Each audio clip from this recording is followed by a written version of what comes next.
Olá, meu amor. Se você já foi desrespeitada ou se sente invisível, essa história é pra você. Eu preciso que você clique em todos os botões que estão na tela. Clica no like, na inscrição e no sininho agora. Quando a gente se junta, a gente não aceita mais ser invisível. Vem ouvir essa história. Dignidade não se negocia. Arrastei-me para fora do quarto, com o corpo de 68 anos ainda dolorido pela gripe, meus ossos cansados de 42 anos esfregando o chão alheio. No meio da minha própria sala, 3 sacos de lixo pretos e enormes estavam abarrotados. De um deles, escapava a manga florida do meu vestido favorito. Minha nora, Vanessa, me olhou por cima do celular e disse, com um sorriso frio, "Ah, Elsa, são suas coisas, você não precisa mais disso." Meu sangue ferveu, minhas mãos tremeram, mas minha voz não saiu. Naquele instante, a velha Elsa morreu. Uma promessa nasceu dentro de mim. Eu vou tirar tudo dela. Ela não imaginava que a casa que chamava de sua era a minha arma. E para entender o tamanho da minha vingança, você precisa entender o tamanho do meu sacrifício. Você já se sentiu invisível dentro da sua própria casa?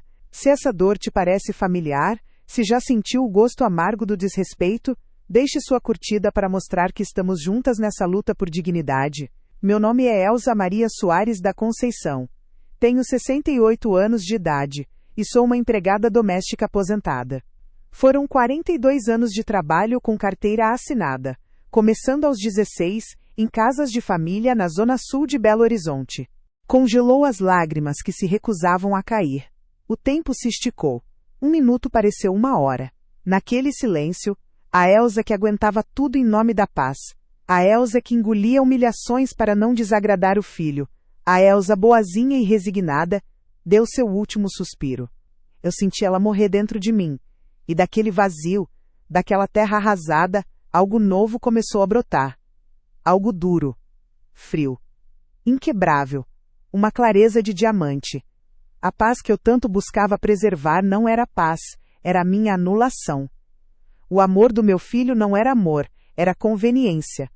E aquela casa não era um lar, era o palco do meu lento assassinato de alma. A casca da mulher boazinha trincou e caiu em pedaços no chão, e o que sobrou foi o cerne. A mulher que trabalhou por 42 anos. A mulher que comprou aquela casa com o suor de 2 jornadas de trabalho e a dor da venda de sua aliança. A dona. A proprietária. A decisão se formou não na minha cabeça, mas no meu sangue, em cada célula do meu corpo. A casa era minha. E ela ia saber disso. Sem dizer uma palavra, dei as costas para Vanessa e para os sacos de lixo, e caminhei, com a coluna mais ereta do que em 30 anos, até o meu quarto. Mesmo depois de me aposentar formalmente aos 58, continuei nas diárias até os 65 para complementar a renda. Meu trabalho não me deu diplomas na parede, mas me deu uma autoridade que poucos conhecem.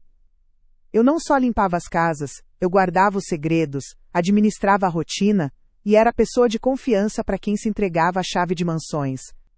Meu maior reconhecimento nunca foi um troféu, mas a chave da casa de uma desembargadora que eu guardei por 15 anos, ou a carta de recomendação escrita à mão pelo cônsul da Itália, para quem trabalhei por 1 década. Minha vida foi construída sobre sacrifício. Quando meu Roberto se foi, há 35 anos, meu filho Ricardo tinha apenas 8 anos. Para criá-lo, eu trabalhei em 2 empregos, de dia, na casa de família, à noite, das 7 às 11, limpando um escritório de advocacia no centro. Quando Ricardo completou 15 anos e sonhava com um computador para estudar, eu vendi minha aliança de casamento e o único par de brincos de ouro que tinha para comprar um aparelho usado para ele. Cada centavo que sobrou do seguro de vida do meu marido, cada gorjeta, cada 13º, foi guardado por 10 anos para comprar esta casa de 120 metros quadrados no bairro Caiçara, um imóvel que hoje vale R$850 mil. Minhas mãos não tremiam quando peguei minha velha agenda telefônica. Elas estavam firmes, gélidas. Abri na letra H. Helena, doutora. Helena Matos. Meus dedos discaram os números no telefone fixo do meu criado mudo, um de cada vez, com uma precisão cirúrgica. O som da chamada ecoou no quarto silencioso. Tocou uma vez. 2. Na terceira, uma voz calma e inteligente atendeu. Alô? Helena? Sou eu, Elsa. Houve uma pequena pausa do outro lado, e o tom dela imediatamente se tornou mais quente, mais preocupado. Elsa, querida, aconteceu alguma coisa? Sua voz está diferente. Minha própria voz saiu baixa, mas sem um pingo de hesitação. Aconteceu, Helena. Ela jogou tudo fora. Minhas roupas, as coisas do Roberto. Tudo. Enquanto eu falava, a imagem de Helena veio à minha mente. Nos conhecemos há mais de 20 anos, no grupo de oração da Igreja do Caiçara. Ela, uma advogada de família renomada, recém-aposentada, e eu, a faxineira. Mas ela nunca me olhou de cima. Ela via a minha força quando nem eu mesma a via. Quantas vezes ela não me disse, depois de ouvir um desabafo meu: Elsa, você tem direitos, essa casa é sua, não deixe ninguém te tratar assim. Eu sempre agradecia e dizia que ia ficar tudo bem. Mas agora era diferente. A voz de Helena no telefone era pura indignação contida. Aquela mulher passou de todos os limites. Eu construí este lugar com calos nas mãos e noites mal dormidas. E é aqui, neste exato momento que eu estou, olhando para 3 sacos de lixo pretos no meio da minha sala. Dentro deles, não está o lixo. Estão as minhas roupas, as minhas memórias, a minha história, jogadas fora pela minha nora como se eu não fosse nada. Como se toda essa vida de trabalho e dedicação pudesse ser descartada. Qual dessas minhas faces mais fala com você? A da trabalhadora incansável que conquistou sua dignidade ou a da mãe que sacrificou tudo pelo filho?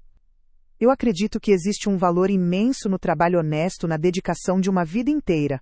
Se você também acredita, me diga nos comentários qual é a sua profissão. Quantos anos da sua vida você dedicou ao seu ofício ou à sua família? Vamos criar aqui um espaço de respeito para quem, como eu, construiu a vida com as próprias mãos. Mas nem sempre foi assim. Houve um tempo em que a minha vida não era feita de humilhações silenciosas e restos de dignidade. Houve um tempo em que minha casa, mesmo sendo de aluguel e apertada, era o lugar mais feliz do mundo. Um tempo em que eu tinha Roberto. A lembrança mais nítida que tenho dele não é de uma grande festa ou de uma viagem, mas de uma simples noite de sábado. Elsa, escute com atenção. Chega de aguentar. Você sabe que a escritura da casa está 100% no seu nome, não sabe? Nós quitamos a última parcela juntas, você lembra? Eu lembrava. Nós podemos resolver isso, de forma legal, limpa e definitiva. O primeiro passo é simples. Uma notificação extrajudicial. Uma notificação. A palavra soou como música. Era o começo. Era minha resposta.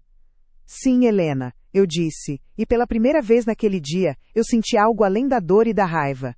Eu senti poder. Vamos fazer isso. Você já chegou nesse ponto? Aquele momento em que a última gota faz o copo transbordar e você percebe que não dá mais para voltar atrás? É preciso uma coragem imensa para dizer basta, para escolher a si mesmo depois de uma vida inteira escolhendo os outros. Me conta aqui nos comentários qual foi o seu momento de virada. Qual foi a situação que te fez finalmente lutar pela sua dignidade? Quero conhecer a sua história de força. O telefonema para a doctora. Helena foi como acender um fósforo no escuro. A pequena chama não iluminou o caminho inteiro, mas me mostrou o primeiro passo. E o primeiro passo não era para fora, mas para dentro. Para dentro do meu passado, para dentro dos segredos que eu mesma guardava. Nosso pequeno Ricardo, com seus 4 aninhos, já dormia pesado em seu berço. O cheiro do nosso jantar simples, arroz com feijão e um ovo frito, ainda pairava suavemente no ar. A única luz acesa na sala era a de um abajur amarelado, que deixava tudo com um tom de mel. É noite, e o calor abafado de Belo Horizonte entra pela janela aberta. Roberto se levanta da cadeira de balanço, desliga a televisão e liga um radinho de pilha velho que ficava em cima da estante. A voz de Luiz Gonzaga preenche o silêncio com um forró arrastado. Ele se vira para mim, com aquele sorriso que desmanchava qualquer cansaço do meu corpo, e estende a mão calejada de mestre de obras. Vem cá, minha nega, dançar um forrozinho comigo, a gente merece, ele diz com a voz rouca e mansa. Eu rio baixo apontando para o quarto. Roberto, você é doido? O menino vai acordar. Ele me puxa pela cintura, colando meu corpo no dele. Que nada, ele dorme pesado, e mesmo que acordasse ia ver os pais felizes. Vem! E nós dançamos. Descalços, no meio da nossa sala apertada, girando devagar ao som do rádio chiado. Eu sentia o calor do seu peito, o cheiro de suor e sabonete, e a segurança de seus braços ao meu redor. Depois de desligar, não chorei. As lágrimas tinham secado, deixando no lugar uma clareza fria e cortante. Fui até o meu guarda-roupa, o mesmo que Vanessa queria esvaziar, e no fundo, atrás de uma pilha de lençóis velhos, estava a minha antiga caixa de costura de madeira escura. A tampa rangeu ao abrir, liberando o cheiro de cedro de tempo. Ali dentro, sob carretéis de linha e botões órfãos, havia um fundo falso. Com os dedos trêmulos, levantei a pequena tábua. Lá estavam eles. A escritura da casa, amarelada e dobrada com um cuidado quase sagrado, e a minha caderneta de poupança da Caixa Econômica Federal, com a capa azul já desbotada. Doutora. Helena chegou no dia seguinte. Ela não me abraçou com pena. Ela segurou minhas mãos com firmeza, como quem segura as mãos de um soldado. Sentamos na cozinha, a mesma onde minhas panelas foram desprezadas e meu empadão foi esquecido. Ela me ouviu em silêncio, seus olhos inteligentes registrando cada humilhação. Quando terminei, ela perguntou com uma voz calma que mal escondia a fúria. Elsa, para lutar essa guerra precisamos de armas. O que nós temos, além da sua coragem? Hesitei por um instante. Era um segredo de uma vida inteira. Mas a Elsa, que guardava segredos por medo, havia morrido junto com suas roupas naqueles sacos de lixo. Naquele momento, eu era a mulher mais rica do mundo. Essa riqueza, no entanto, me foi arrancada de forma brutal. Foi numa terça-feira chuvosa, dia 14 de março de 1989. O relógio da cozinha marcava 2h40 da tarde quando bateram na minha porta. Era o chefe da obra onde Roberto trabalhava, um homem grande, com o rosto sujo de poeira e os olhos cheios de uma pena que me gelou a espinha. Ele não conseguia me encarar. Naquela manhã, Roberto tinha me dado um beijo rápido antes de sair, prometendo: hoje, o dia vai render, se Deus quiser. Faço aquele bife acebolado que você gosta para janta. Aquela foi a última coisa que ouvi dele. O homem na minha porta gaguejou as palavras que dividiram minha vida em antes e depois. Dona Elsa, o Roberto, ele sofreu um acidente na obra. Caiu do andaime. No funeral, o céu cinza chorava uma garoa fina e insistente. Colegas da construção, vizinhos, minha família. Todos estavam lá, mas eu me sentia terrivelmente sozinha. Ricardo, com apenas 8 anos, segurava minha mão, pequeno demais para entender a dimensão do buraco que se abria em nossas vidas. Eu olhava para o caixão de madeira barata e só conseguia pensar: por como vou criar meu filho sozinha? Asterisco. Depois que paguei as despesas do enterro e uma pequena dívida na venda do bairro, olhei o extrato da conta. Deslizei a escritura e a caderneta sobre a mesa. Helena pegou a escritura primeiro. Seus olhos percorreram o documento. Um sorriso lento e perigoso surgiu em seus lábios. Elsa Maria Soares da Conceição. Ela leu em voz alta. 100% proprietária. Minha amiga, você não mora de favor na casa do seu filho. Seu filho e a esposa dele moram de favor na sua casa. Então ela abriu a caderneta. Seus olhos se arregalaram. R$ 47.350. Elsa, isso muda tudo. Ela se inclinou para a frente, a voz baixando para um sussurro estratégico. Isso não é apenas dinheiro. Isso é independência. Isso é o custo do hotel onde eles vão morar quando saírem daqui. Isso é a sua paz. Naquele momento, eu não senti alegria. Senti o chão se solidificar sob meus pés pela primeira vez em 5 anos. Uma espinha dorsal de aço parecia se formar dentro de mim, onde antes havia apenas o peso do cansaço. Começou ali a fase 1 do meu plano, a documentação. Helena me deu um caderno e uma caneta. Anote tudo, Elsa. Datas, horas, palavras exatas. A memória é uma arma, e a sua precisa estar carregada. Comenceis entrada do diário. 15 de abril. Asterisco. Ação, comecei o diário. Vanessa reclamou que o meu saláriozinho de aposentada mal pagava a conta de luz que ela gasta com o secador de cabelo. Sobraram exatos R$ 750. A partir daquele dia, minha vida se tornou uma sucessão de sacrifícios. Comecei a trabalhar em 2 empregos. Durante o dia, faxinava a casa de uma família na Zona Sul. À noite, das 7 às 11, eu limpava um escritório de advocacia no centro. Eu chegava em casa, o corpo moído de cansaço, só para dar um beijo no meu filho adormecido, que ficava com uma vizinha, e sair de novo para o silêncio e o cheiro de desinfetante do meu segundo trabalho.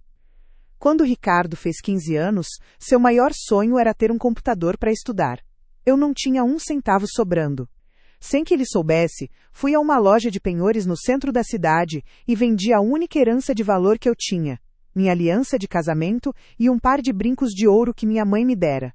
A dor de entregar aquele anel, o símbolo do meu amor por Roberto, foi como uma faca no peito. Mas quando vi o sorriso de Ricardo ao ganhar o computador usado, eu disse a ele que tinha recebido um bônus no trabalho. Ele nunca soube a verdade. O maior sacrifício, no entanto, foi o primeiro Natal sem Roberto. Ricardo, com seus olhinhos brilhando de expectativa, perguntou por que o Papai Noel não tinha trazido o videogame que ele tanto pediu. Descoberta. Ela não faz ideia de quanto custa a luz. Ela nunca viu uma conta. Emoção. Uma raiva fria. A raiva de quem finalmente entende que o problema não é o dinheiro, é o desprezo. Concentrada do diário, 17 de abril. Asterisco. Ação. Observei a chegada de 3 pacotes da Renner e C&A. Ela os escondeu de Ricardo. Descoberta. Ela abriu os pacotes quando achou que eu estava dormindo. Pela fresta da porta, vi as etiquetas. Mais de R$ 800 em roupas. O cartão de crédito que ela usou era o adicional do Ricardo. Emoção, pena. Pena do meu filho, cego e explorado. Concentrada do diário, 19 de abril. Asterisco. Ação, ouvi seu telefonema para uma amiga. Descoberta, amiga, nem te conto. O Ricardo finalmente concordou em financiar um carro novo para mim.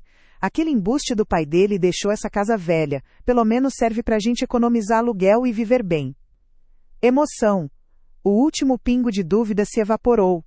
Ela não me via, não via meu filho, via apenas degraus.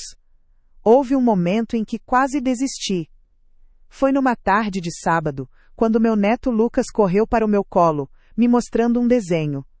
Olha, vovó, sou eu, você e a Sofia no parque. Seu abraço quente, seu cheiro de criança, meu coração se partiu. Como vale a pena destruir a família por causa de paredes e móveis? Quando pensei, meu coração se partiu em 1000 pedaços. Com o pouco dinheiro que eu tinha, comprei um frango pequeno e um panetone de supermercado. Eu o abracei com toda a força que me restava e disse: meu filho, este ano o Papai Noel precisou ajudar muitas crianças, então ele deixou o presente mais importante aqui com a gente, o amor um do outro. E deixou esse frango delicioso para a gente comemorar. Ele sorriu, satisfeito. Mais tarde, naquela noite, eu chorei escondida no banheiro, um choro silencioso para que meu filho não perdesse a magia do Natal. Foi assim, ponto por ponto, costurando cada dia com a linha do sacrifício invisível, que eu construí a vida que meu filho tem hoje.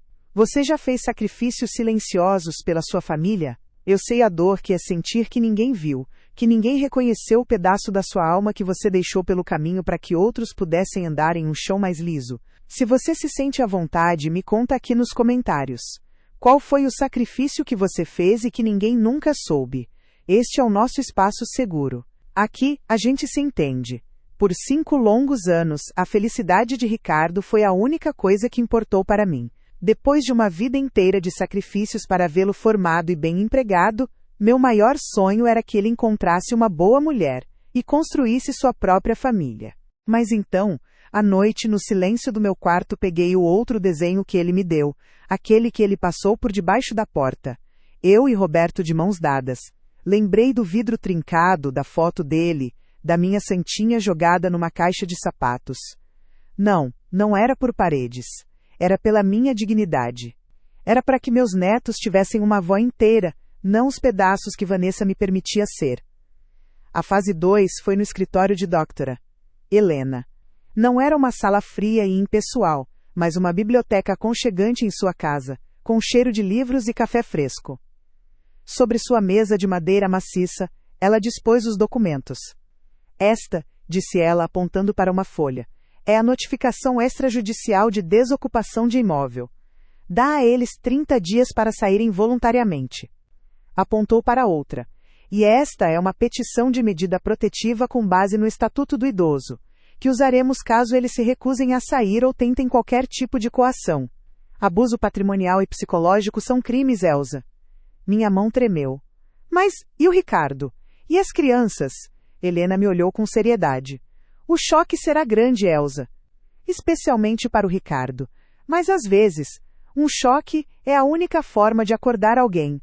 A lei está do seu lado. Quando ele me ligou, animado, dizendo que tinha conhecido alguém especial através de um aplicativo de relacionamentos, meu coração de mãe se encheu de esperança. Esse foi o começo do fim. O nome dela era Vanessa. No dia em que Ricardo a trouxe para me conhecer, eu preparei um café da tarde com bolo de fubá, a receita que ele mais amava. Lembro-me dela descendo do carro dele como se fosse hoje. O cabelo era de um loiro platinado, quase branco, que contrastava com a raiz escura de uns 2 dedos que já pedia retoque. Ela tinha uma postura altiva, o queixo sempre um pouco erguido, como se estivesse posando para uma foto invisível. Suas unhas longas e perfeitamente quadradas eram de fibra de vidro, num tom de nude que ela depois me informou que custava R$ 120 por mês para manter. Vestia uma calça jeans justa e uma blusa da Renner, mas carregava no ombro uma bolsa da marca Schutz, de couro, que eu soube mais tarde ter custado R$ 950, parcelados em 10 vezes no cartão de crédito do meu filho. Naquele primeiro dia ela foi só sorrisos.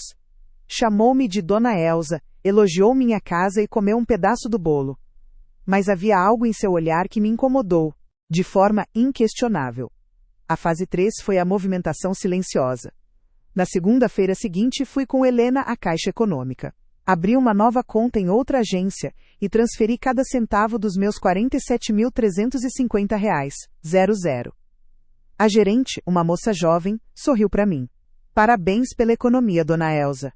Mal sabia ela que eu não estava apenas movendo dinheiro, eu estava movendo a minha vida para um lugar seguro. O critério para o dia D era claro, esperar o momento de máxima arrogância de Vanessa. E ele chegou na sexta-feira da semana seguinte, com a instalação de cortinas novas e caríssimas na sala, feitas sob medida. Ela passou o dia inteiro supervisionando, postando fotos nas redes sociais com a legenda, deixando meu cantinho com a minha cara. Aquele era o momento. Ela se sentia a rainha intocável do castelo. Preparei também o elemento surpresa, a parte que Helena chamou de o golpe de misericórdia. Não era apenas a notificação para desocupar a casa. Era uma segunda notificação, redigida com o timbre do escritório de advocacia, a ser entregue diretamente no RH da empresa de Ricardo. O documento informava sobre uma grave questão familiar de abuso patrimonial contra idoso, que poderia evoluir para uma ação judicial, sugerindo o impacto na estabilidade financeira e emocional do funcionário. Seus olhos não passeavam pela casa com a curiosidade de uma visita, mas com a análise de um avaliador. Eles mediam o tamanho dos cômodos, o valor dos poucos móveis que eu tinha, o espaço do quintal. Eu disse a mim mesma que era coisa da minha cabeça, que o medo de perder meu filho estava me deixando desconfiada. As primeiras mudanças foram sutis. Ricardo, que antes me ligava todos os dias na hora do almoço, passou a ligar a cada 2, 3 dias. As ligações ficaram mais curtas. Eu podia ouvir a voz de Vanessa ao fundo, impaciente. Amor, vamos logo, a gente vai se atrasar, ela sussurrava, e ele respondia para mim, mãe, preciso ir, depois a gente se fala. O tom dele, antes carinhoso e paciente, foi se tornando apressado, quase burocrático. Quando eles decidiram morar juntos, a escolha óbvia, segundo Vanessa, era minha casa. Pra que pagar aluguel, amor, se sua mãe tem essa casa enorme e mora sozinha? Eu a ouvi dizer a Ricardo uma noite, quando pensavam que eu já estava dormindo. Meu filho, em vez de me consultar, apenas me comunicou a decisão dias depois. Mãe, a Vanessa vai vir morar com a gente. Vai ser bom para a senhora, vai ter companhia. Eu tentei me adaptar. Tentei gostar dela, por amor ao meu filho. Não era uma denúncia, era um aviso. uma bomba relógio plantada na base do status que ele e Vanessa tanto prezavam. Na noite anterior, ensaiei tudo na minha mente. A chegada do oficial de justiça, o som da campainha, a expressão de Vanessa, abrindo a porta com um sorriso de enfado que se desmancharia em choque e incredulidade. A confusão de Ricardo ao chegar do trabalho e encontrar o mundo dele virado de cabeça para baixo. Vi cada cena, senti cada silêncio tenso. A fase 4, a preparação final, foi um ritual. Acendi uma vela ao lado da foto reparada de Roberto. Não pedi força. Agradeci pela força que ele me deu em vida, a mesma que eu estava finalmente reencontrando. Conversei com Helena no telefone pela última vez. Você está pronta, Elsa? Ela perguntou. Estou, Helena. Pela primeira vez em anos eu estou. Não dormi naquela noite, mas não por ansiedade. Fiquei deitada, em um estado de calma vigilante, lembrando da noite em que Roberto me puxou para dançar forró na nossa sala apertada. Eu estava lutando por aquela Elsa. A Elsa, que sabia ser feliz. Na manhã do dia decisivo, escolhi meu melhor vestido, um azul marinho simples, mas digno. Olhei-me no espelho. A mulher que me encarou de volta não era uma vítima. Mas o desrespeito começou a vazar pelas frestas daquela fachada de boa moça. Um dia ela chegou com um vaso de orquídeas artificiais. Dona Elsa, vou tirar esse seu porta-retrato daqui e colocar essa flor. Dá uma vida no ambiente, né? Essa foto antiga deixa a sala com um ar tão triste. A foto era a última que eu tinha tirado com Roberto. Eu não disse nada, apenas peguei o porta-retrato e o levei para o meu quarto, sentindo um nó na garganta. Ela nem percebeu. Para ela, minha casa já era tela em branco para suas vontades. O Dona Elsa logo virou um seco Elsa, e o com licença desapareceu completamente. Eu via meu filho se afastar, concordando com tudo que ela dizia, evitando meu olhar, como se tivesse vergonha da mãe simples que eu era, ou talvez, vergonha de si mesmo. Você já se sentiu assim, como se uma peça nova na dinâmica da sua família desencaixasse todo o resto? É uma dor silenciosa, a de ver um relacionamento que você cultivou por uma vida inteira se transformar diante dos seus olhos, e se sentir impotente. É difícil aceitar que a fonte da felicidade de quem você ama pode ser, também, a fonte da sua maior angústia. Me conta aqui nos comentários, quais foram os pequenos sinais de alerta que você, por amor ou por esperança, decidiu ignorar no começo de uma relação? Era uma estrategista. Você está ansioso para o confronto? A tensão aqui em casa é tão densa que poderia ser cortada com uma faca, e a máscara de nora perfeita de Vanessa está prestes a ser arrancada na frente de todos. Se você acredita que a dignidade de uma mãe não tem preço, deixe o seu like como um voto de confiança no meu plano. Cada curtida é um sopro de coragem para a batalha que está prestes a começar. O dia do acerto de contas amanheceu como qualquer outro, mas dentro de mim, uma revolução silenciosa estava em curso. Para a batalha que se aproximava, eu não vestiria minhas roupas de luto ou de serviço. Abri meu guarda-roupa, agora com as poucas peças que me restavam, e escolhi cada uma com a precisão de um general. Vesti um vestido de linho azul marinho, simples, mas de um corte reto e digno, que comprei com o meu dinheiro na semana anterior. Era a primeira peça de roupa nova que eu comprava em mais de uma década. Nos pés, sapatos baixos e confortáveis, mas lustrosos. Eu não precisava de saltos para me sentir alta. Prendi meus cabelos grisalhos num coque baixo e firme, sem um fio fora do lugar. Pela primeira vez em anos, passei um batom discreto, cor de boca. Quero saber que não estou sozinha nessa jornada de aprendizado doloroso. O primeiro golpe não veio com um grito, mas com o barulho de metal sendo jogado dentro de uma caixa de papelão. Foi exatamente um mês depois que Vanessa e Ricardo se mudaram. Eu estava na cozinha, passando um café fresco, o cheiro enchendo o ar e me trazendo uma pequena e frágil sensação de normalidade. Naquele momento, eu ainda acreditava que, com paciência, formaríamos uma família. Eu segurava a alça da minha panela de ágata azul, a mais antiga do meu jogo, a mesma que minha mãe me deu quando me casei com Roberto. A superfície estava gasta, com pequenas lascas que contavam a história de incontáveis refeições, mas para mim, ela era perfeita.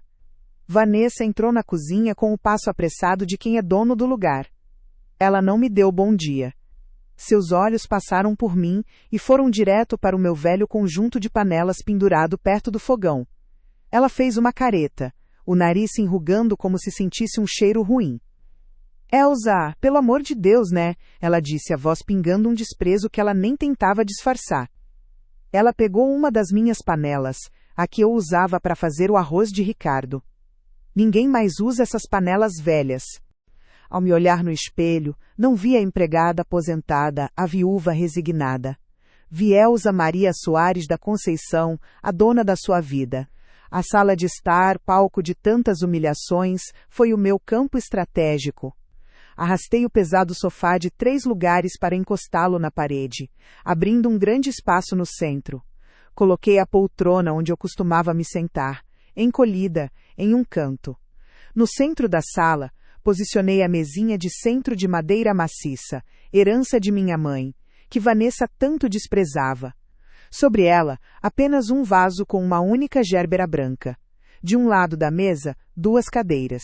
Do outro, apenas uma. Era um tribunal. E hoje, eu não era ré. Às 4:30 da tarde, a campainha tocou. Era a doctora Helena.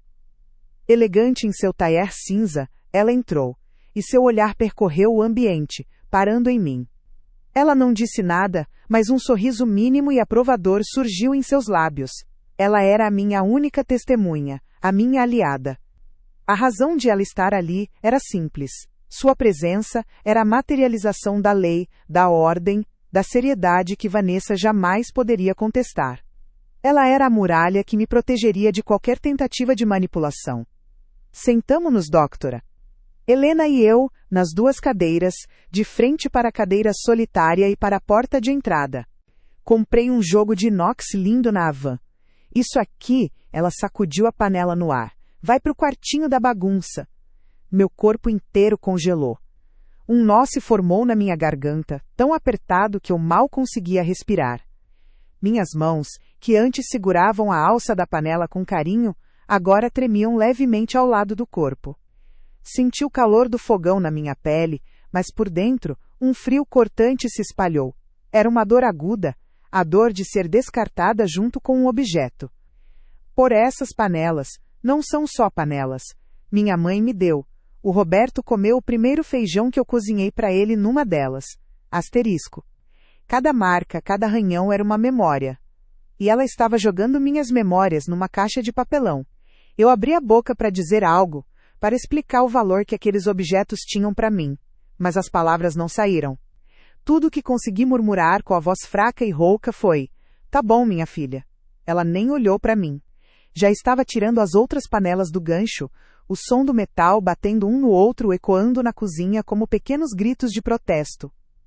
Eu me virei e saí em silêncio.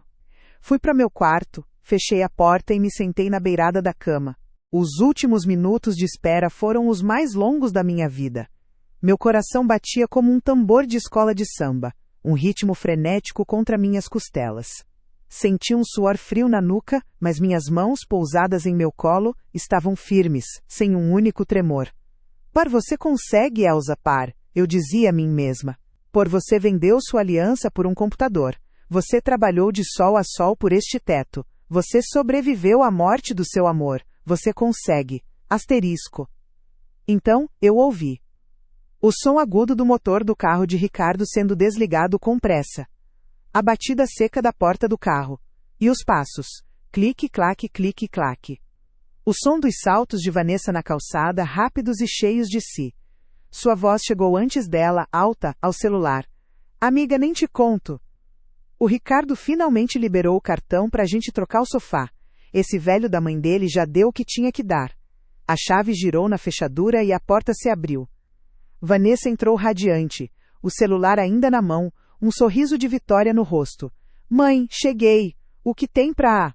A frase morreu em sua boca. Seu sorriso congelou. Seus olhos passaram de mim, para a doctora Helena, para a disposição estranha dos móveis. A bolsa chutes de R$950, 00 escorregou um pouco em seu ombro. Olhei para a foto do meu Roberto na mesinha de cabeceira e senti as lágrimas que não chorei na frente dela escorrerem quentes pelo meu rosto. Naquele dia, eu entendi que não era apenas a cozinha que ela queria modernizar. Era a minha presença, minha história, que ela queria apagar daquela casa. E aquilo, eu mal sabia, era apenas o começo da demolição. A segunda humilhação foi mais cruel, porque foi pública e orquestrada para me atingir onde mais doía, no meu papel de mãe. 6 meses se passaram, e era o Dia das Mães. Eu acordei cedo, o coração cheio de uma esperança teimosa. Decidi fazer o prato favorito de Ricardo, desde que ele era um menino, o meu famoso empadão de frango com catupiry. Enquanto eu preparava a massa, o cheiro de refogado e de massa amanteigada se espalhou pela casa, um aroma que para mim sempre significou família e celebração. Para hoje ele vai lembrar eu pensava. Para hoje ele vai lembrar de nós, asterisco. Quando o empadão saiu do forno, dourado e borbulhante, meu peito se encheu de orgulho.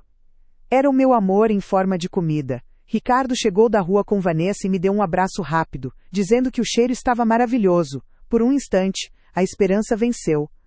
A máscara da nora perfeita se desfez, e em seu lugar surgiu uma expressão de desconfiança e irritação. O que é isso? Ela perguntou, a voz já sem a doçura fingida. Por que a sala está assim? E quem é essa senhora? Foi quando ela viu. Ao lado da porta, arrumados com uma organização impecável, estavam os 3 sacos de lixo pretos que ela havia enchido com as minhas roupas. Ela os encarou, e uma risada nervosa escapou dela. Ah, Elsa, pelo amor de Deus, você foi catar isso no lixo? Eu já te disse que ia te dar umas roupas novas, que cena é essa? Eu me levantei, sentindo o chão firme sob meus pés. Minha voz saiu calma, mais forte do que eu jamais imaginei que seria. Essas são as minhas memórias, Vanessa. E essa foi a última vez que você tocou no que é meu. A segunda bomba estava prestes a explodir. A confusão no rosto dela se transformou em raiva. Seu? Nada que é seu. Essa casa é do Ricardo, do meu marido. Você parece que esquece que mora aqui de favor. Foi o sinal, doutora. Helena, com a calma de uma estátua, pegou um documento de sua pasta e o colocou sobre a mesinha de centro. Senhora Vanessa Almeida Costa, disse ela, com sua voz de advogada que não admitia réplicas. Talvez a senhora queira examinar a matrícula atualizada deste imóvel. Mas na hora do almoço, quando eu estava prestes a levar a travessa para a mesa, Vanessa apareceu na cozinha triunfante, segurando uma lasanha de marca cara, ainda na embalagem de alumínio. Ah, Elsa, ela disse, com um sorriso que não chegava aos olhos. Não precisava ter tido esse trabalho todo. Hoje é seu dia de descansar. Deixe essa sua torta para a gente comer durante a semana. Hoje vamos comer algo mais especial. A palavra especial me atingiu como um tapa. Olhei para o meu empadão, o vapor subindo como um último suspiro, e depois para a caixa da lasanha congelada. O meu trabalho, o meu carinho, a minha tradição, tudo reduzido a essa sua torta. Mas Ricardo adora meu empadão, eu comecei a dizer, a voz falhando. Ele adora, mas hoje é um dia de festa, vamos comer algo diferente, ela me cortou, já colocando a lasanha no melhor lugar da mesa. Meu sorriso congelou, meus ombros, que estavam erguidos de orgulho, caíram. Olhei para Ricardo buscando ajuda, um olhar, qualquer coisa. Mas ele desviou os olhos, de repente muito interessado em arrumar os talheres ao lado do prato. Ele não disse uma palavra para me defender. A omissão dele doeu mais do que as palavras de Vanessa. Senti meus olhos arderem, mas engoli o choro. Ele não me defendeu. Vanessa se aproximou, desconfiada. Seus olhos percorreram o papel timbrado do cartório. Eu vi o momento exato em que ela leu meu nome. Elsa Maria Soares da Conceição. E ao lado, a palavra que selou seu destino. Proprietária. A cor sumiu de seu rosto. Ela ficou pálida como cera. Sua postura de ataque se desfez, e ela cambaleou para trás, apoiando-se no braço do sofá que ela tanto queria jogar fora. Não, não pode ser, ela gaguejou, olhando de mim para o papel. Foi então que ela tentou a cartada da manipulação. Seus olhos se encheram de lágrimas falsas. Elsa, você não pode fazer isso. E o Ricardo? E os seus netos? Você vai colocar sua própria família na rua por causa de uns panos velhos? Eu a encarei, a dor de anos de omissão do meu filho me dando uma força inesperada. O Ricardo é meu filho, e sempre será. Meus netos são o meu amor. O meu problema aqui não é com a minha família. O meu problema é com você. e ele acaba hoje. O colapso dela era iminente. Ela abriu a boca para gritar, para argumentar, mas doutora. Helena foi mais rápida. Com um movimento preciso, ela colocou um segundo documento sobre a mesa, em cima do primeiro. A terceira e última bomba, para evitar qualquer dúvida, doutora. Ele me deixou ser diminuída na frente de todos, no meu dia, asterisco. Sentei-me à mesa e mal toquei na lasanha. O meu empadão ficou na bancada da cozinha, intocado, esfriando. Um monumento dourado e triste ao meu amor rejeitado. Naquela noite, quando lavei a louça, joguei o empadão inteiro no lixo. Cada pedaço que caía no saco preto parecia um pedaço do meu coração. O silêncio do meu filho tinha validado as ações de Vanessa, e um novo e perigoso padrão havia sido estabelecido. Qual das duas humilhações foi mais difícil de ler para você? A do objeto com valor sentimental ou a da comida rejeitada em um dia especial? Eu sei. A raiva que você provavelmente está sentindo é a mesma que começou a ferver lentamente dentro de mim, uma brasa sob as cinzas da minha paciência. Me diga nos comentários, qual tipo de desrespeito familiar vocês consideram o mais intolerável? Quero saber onde vocês traçariam o limite, porque eu estava prestes a descobrir o meu. As humilhações se tornaram o ar que eu respirava naquela casa. Eram como uma poeira fina e constante, que se acumulava nos cantos da minha alma, deixando tudo cinzento e sem vida. Depois do episódio do empadão, uma muralha de silêncio se ergueu entre nós.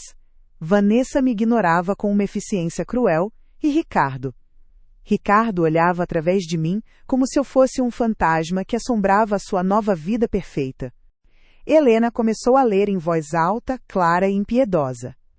Eu, Helena Matos, na qualidade de representante legal da proprietária do imóvel, notifico extrajudicialmente a senhora Vanessa Almeida Costa e seu cônjuge, Ricardo Soares da Conceição, a desocuparem o imóvel situado na rua, no prazo improrrogável de 30 dias a contar do recebimento desta, sob pena de ação de despejo compulsório e cobrança de aluguéis retroativos. Cada palavra era um prego no caixão de suas ambições. Não, por favor, ela soluçou, caindo de joelhos no chão. A maquiagem cara começou a escorrer, criando rastros pretos em seu rosto pálido. A mulher arrogante e controladora havia desaparecido, dando lugar a uma figura patética e desesperada. Elsa, me perdoa.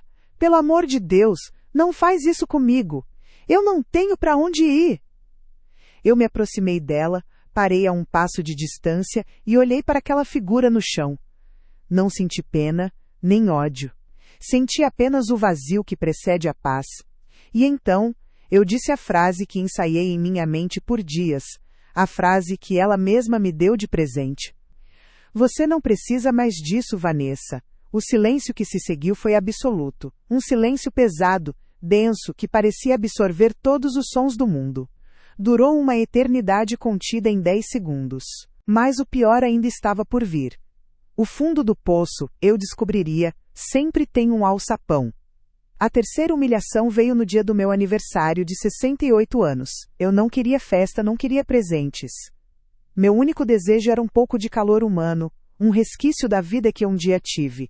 Convidei minhas duas únicas amigas, Nilce e Lourdes, duas viúvas como eu, companheiras de missa e de conversas no banco da praça, para um simples café da tarde. Passei a manhã fazendo um bolo de fubá, o cheiro doce e familiar enchendo a cozinha. Coloquei na mesa a minha melhor toalha de crochê, aquela que fiz enquanto Ricardo ainda era um menino. Era um gesto simples, uma tentativa de reivindicar um pequeno pedaço da minha própria casa por algumas horas. Às 3 da tarde em ponto, a campainha tocou. Meu coração deu um pulo de alegria.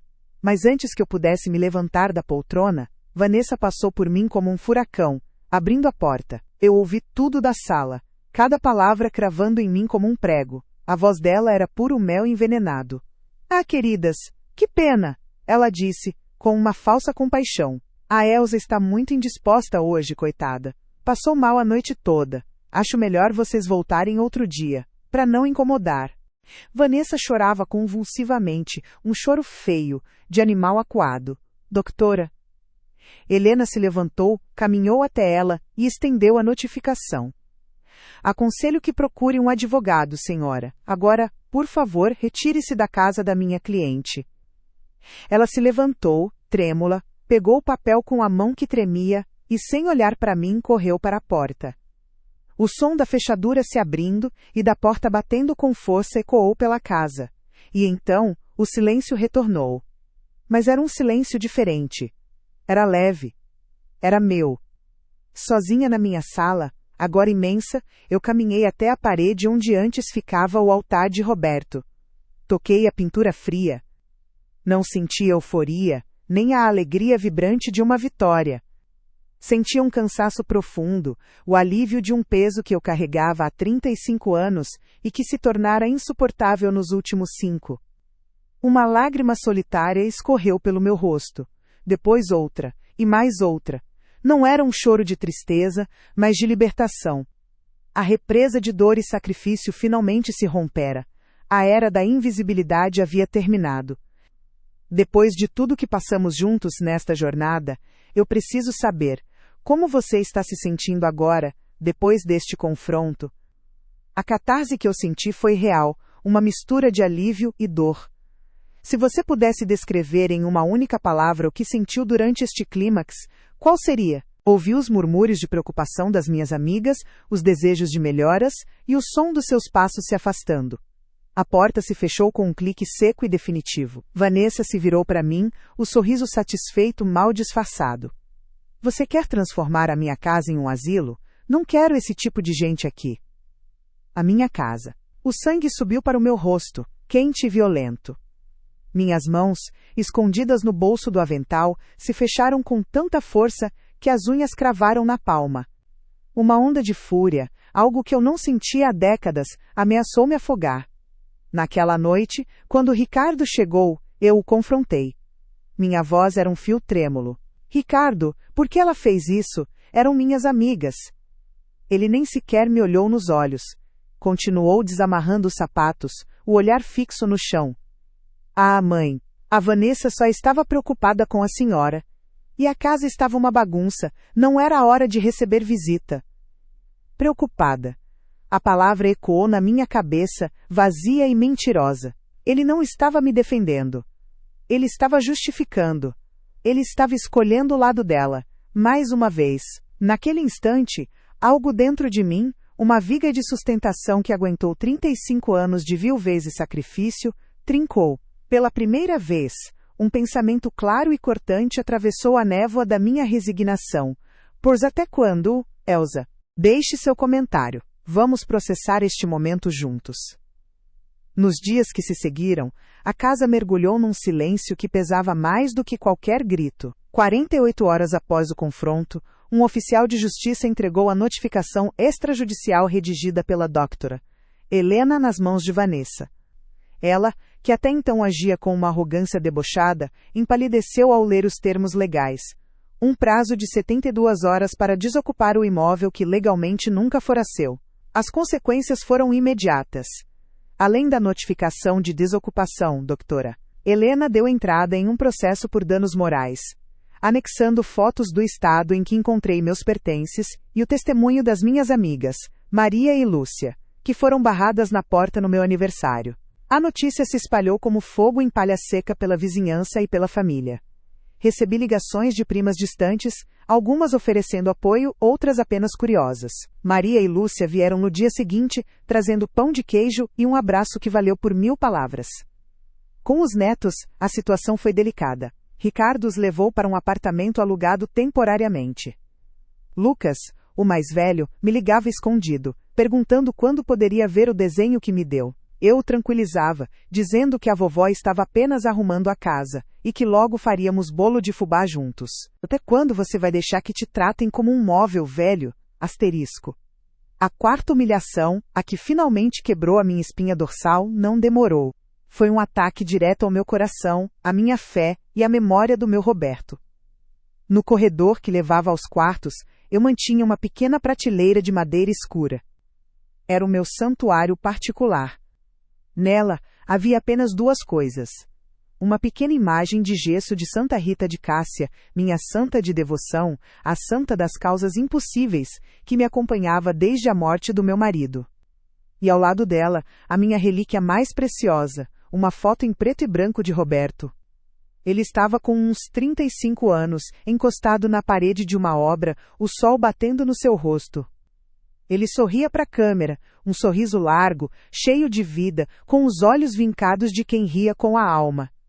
Aquela foto era minha janela para o passado, para a felicidade. Todas as noites, antes de dormir, eu passava por ali, tocava a moldura de metal e sussurrava: "Boa noite, meu amor." Uma tarde, um ano depois do episódio das minhas amigas, eu voltei da padaria e senti o corredor diferente. Mais frio, mais impessoal. Olhei para a parede e a prateleira não estava mais lá. Eu passava os dias em meu quarto, processando. Olhava para o desenho de Lucas, o retrato dele e do avô, e chorava a dor da traição, mas também sentia uma semente de força brotar. Em conversas com Dra. Helena, eu verbalizava o medo e a culpa, mas ela me lembrava: "Elsa, você não está destruindo uma família. Você está resgatando a sua dignidade." 3 meses se passaram, 3 meses de silêncio absoluto por parte de Ricardo. Até que, numa tarde de terça-feira, meu telefone tocou. Era ele. Sua voz estava diferente, mais baixa, cansada. Ele pediu para me encontrar em uma padaria no bairro, um lugar neutro. Quando cheguei, quase não o reconheci. Ricardo parecia ter envelhecido 10 anos. Estava visivelmente mais magro, os ombros curvados sob o peso de algo que ia além do cansaço físico. Havia olheiras profundas sob seus olhos, e ele não me encarava diretamente. Ele se levantou de forma hesitante quando me aproximei. Sua primeira fala foi um sussurro: "Mãe, eu posso sentar com a senhora?" A formalidade doeu, apenas assenti. Ele começou a falar, e as palavras saíam com dificuldade, como se rasgassem sua garganta.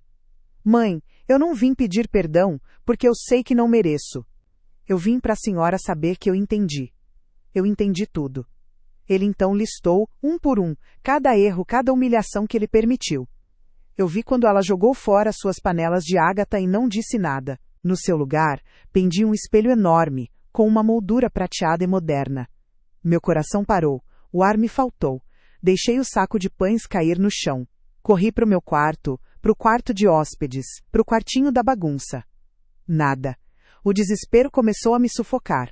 Finalmente, num ato de loucura, abri as gavetas da cômoda de Vanessa. E lá estava. Na última gaveta, debaixo de um emaranhado de meias calças, a foto do meu Roberto. O vidro da moldura estava trincado, uma rachadura cruel atravessando o sorriso dele. Meu corpo inteiro tremeu. Continuei procurando, revirando tudo, até encontrar a imagem da minha santinha.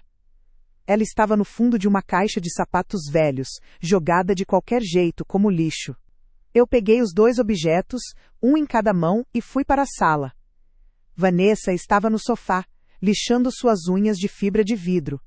Eu parei na frente dela, os objetos estendidos como uma acusação silenciosa. Minha respiração era um ruído áspero.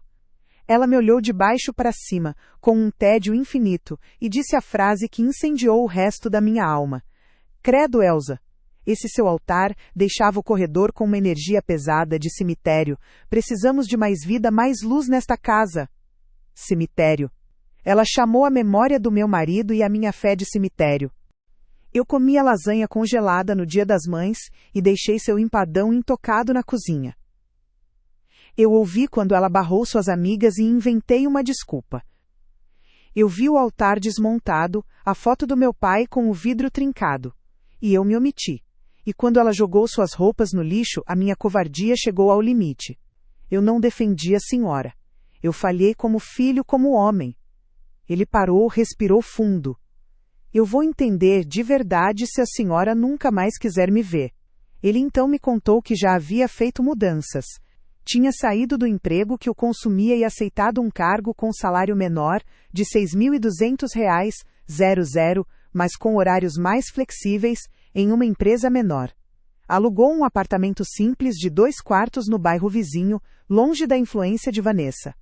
Como compromisso, ele disse: Toda sexta-feira eu vou depositar R$800, na poupança dos meninos, e quero que a senhora tenha o extrato. E todo sábado, se a senhora permitir, eu gostaria de trazer eles para passarem o dia aqui. Eu o ouvi em silêncio, deixando minha própria dor vir à tona. Ricardo, o que mais doeu não foram as panelas ou as roupas. Foi a invisibilidade. Doeu sentir que o amor que eu te dei a vida inteira se tornou menor que a sua conveniência, que a sua paz com ela. Naquele segundo, uma fúria branca e primitiva tomou conta de mim. Eu vi tudo vermelho. Senti meu braço se erguer, minha mão se fechar num punho, pronta para destruir aquele rosto satisfeito. Um rugido subiu pela minha garganta. Eu estava a 1 centímetro de explodir, de me tornar o monstro que ela dizia que eu era. Mas então, eu parei. O esforço para conter aquele impulso foi a coisa mais difícil que já fiz na vida. Senti um estalo dentro do meu peito, como um fio de aço que se rompe. Meu braço tremeu no ar antes de cair, pesado, ao lado do meu corpo. Eu não disse uma palavra. Apenas a encarei, e pela primeira vez, ela viu algo nos meus olhos que a fez recuar um pouco no sofá. Não era tristeza. Era uma coisa nova, dura e fria como aço. Dei as costas e caminhei para o meu quarto, sentindo o peso de cada passo. A guerra silenciosa havia acabado. Uma nova guerra, a minha guerra, estava prestes a começar. Eu me pergunto, olhando para trás, de onde tirei forças para não avançar. Você, que me ouve agora, conseguiria se segurar numa hora dessas? Conseguiria engolir o fogo e guardar as cinzas para depois? É preciso uma força que a gente nem sabe que tem para não explodir, para não entregar ao outro a satisfação de nos ver perder o controle. Doeu ver a memória do seu pai ser tratada como lixo e você virar o rosto. Estabeleci minhas condições. Se vamos reconstruir algo, será nos meus termos. Você não tomará mais nenhuma decisão que me afete sem falar comigo. Esta casa tem regras, e o respeito não é opcional. Vi uma lágrima escorrer pelo rosto dele, a primeira que eu vi em anos. Sim, mãe, sim.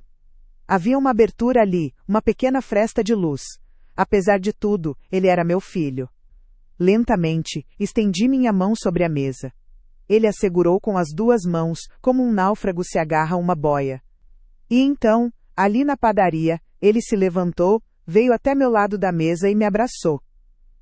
Foi um abraço desajeitado, cheio de hesitação, mas que se tornou um soluço contido em meu ombro. E eu o abracei de volta, sentindo o peso de 3 meses de 5 anos começar a se dissipar. 6 meses se passaram desde aquele café. Minha casa voltou a ser meu lar. Onde antes havia um espelho moderno, o pequeno altar com a foto de Roberto e a imagem de Santa Rita de Cássia voltou a ocupar seu lugar de honra. Minha rotina é calma. Acordo às 6, cuido do meu pequeno jardim nos fundos e às terças e quintas vou a uma aula de artesanato no centro comunitário.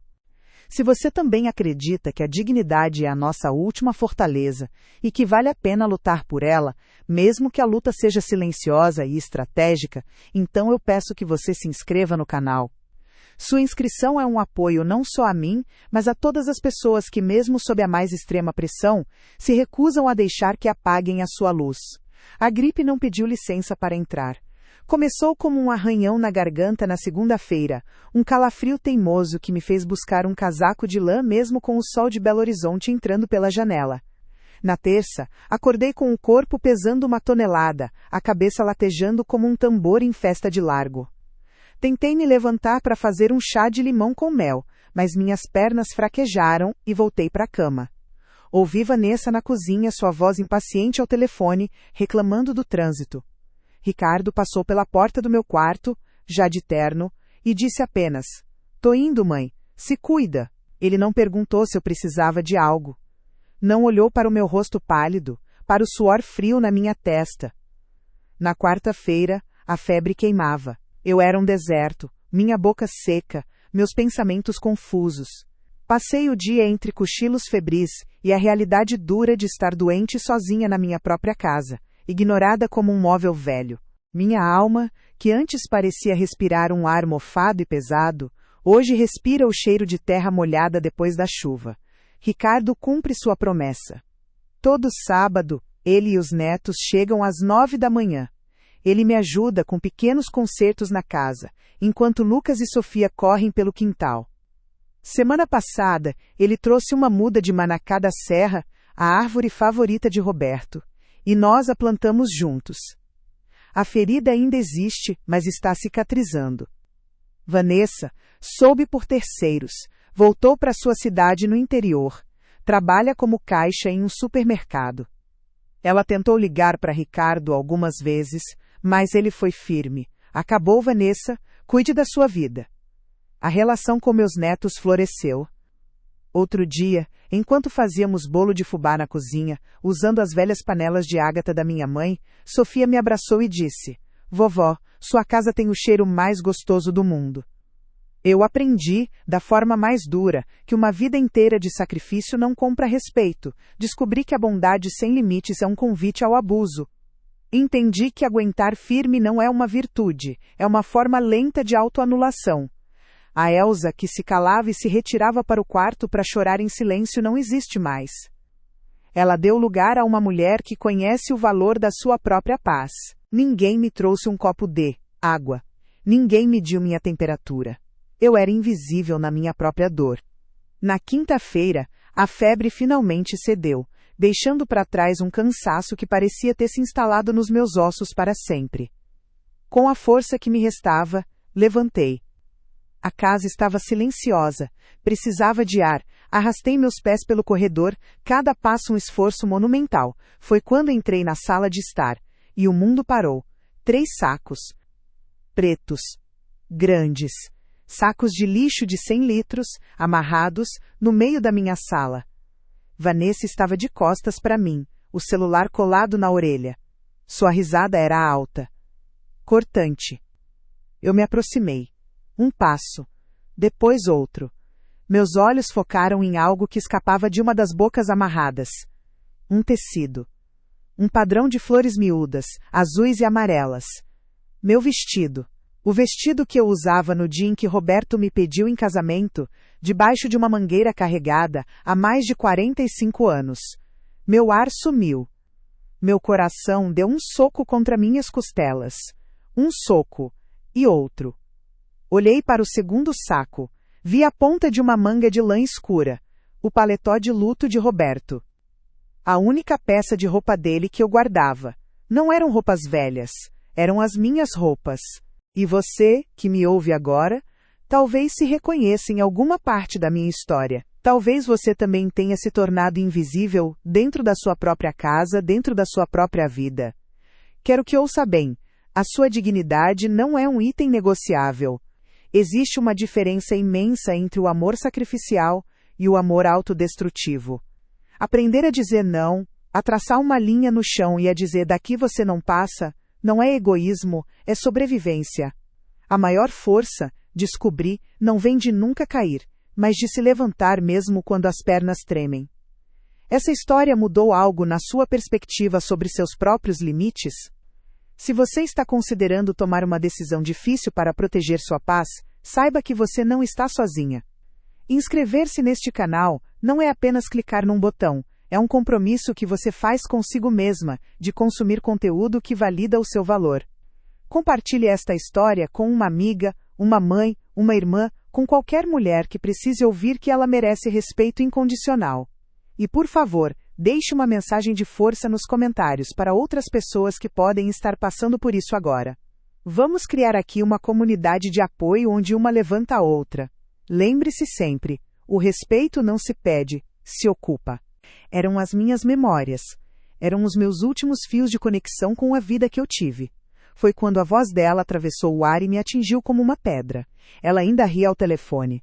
Amiga, nem te conto, fiz a limpa no armário da Elsa hoje, tava um cheiro de naftalina que ninguém merece, joguei tudo fora. Uma pausa. A risada de novo. Ah, ela não precisa mais disso.